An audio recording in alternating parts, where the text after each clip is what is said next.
that's on top of the hill. It was finished in 1867. It took 26 years to build. It's a star-shaped fort. It has never been fired upon, nor has ever fired a shot in anger.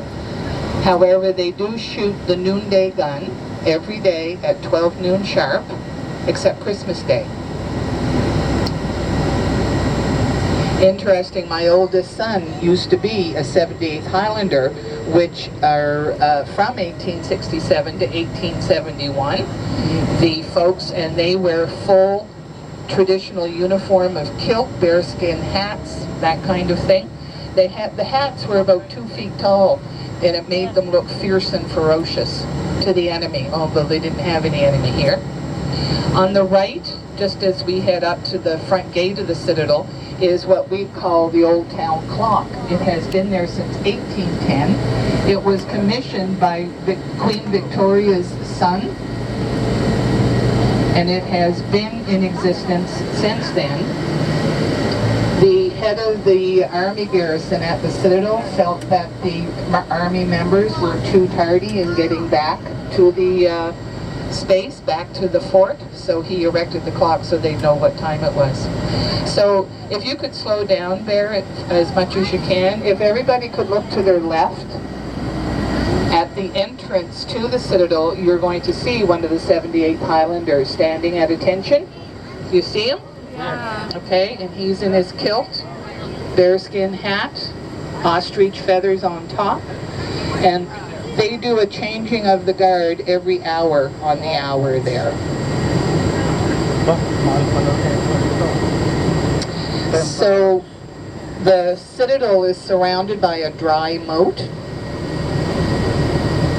and what you can see the chimney pots, and you've got the dirt on top, and that was to absorb any cannon shot that might have gotten that far. You can have a lovely view as Dartmouth across the harbor.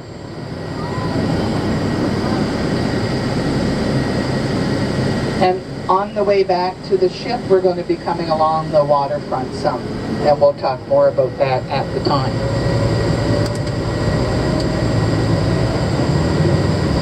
No, not part of this tour, unfortunately, to stop.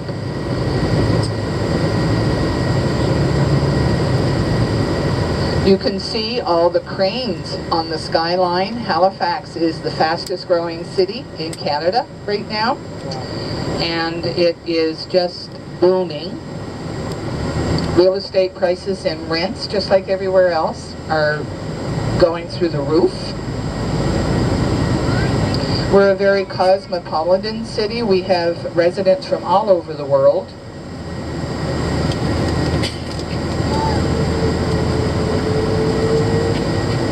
Citadel High School is the building to our right. That's about 10 years old now, and it's a very environmentally friendly school.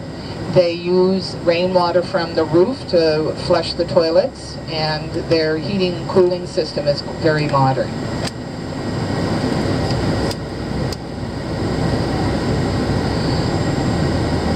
You can see why they call us the City of Trees from up here.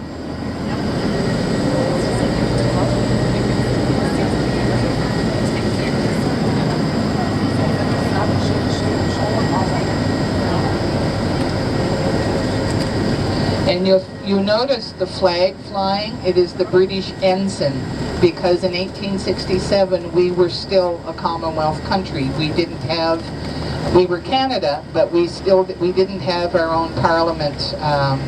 Well, we did. Anyway, that's why we fly the British ensign on the fort. And the other two white poles, those masts, in the old days of sail, ships communicated by running up flags. Anybody in their Boy Scouts or Girl Guides background remember semaphore? Signaling with flags? So they used the flag poles to communicate with ships in the harbor. There's a view of your ship, Adventure of the Seas, straight ahead of us. Beautiful view out the harbor, hey? That's McNabb's Island. on the other side of your ship. And as we come around this next curve, if you look at McNabb's Island to the right, you're going to see a spit of land. If we're lucky, in a minute, once we get past that high rise, you might see a lighthouse.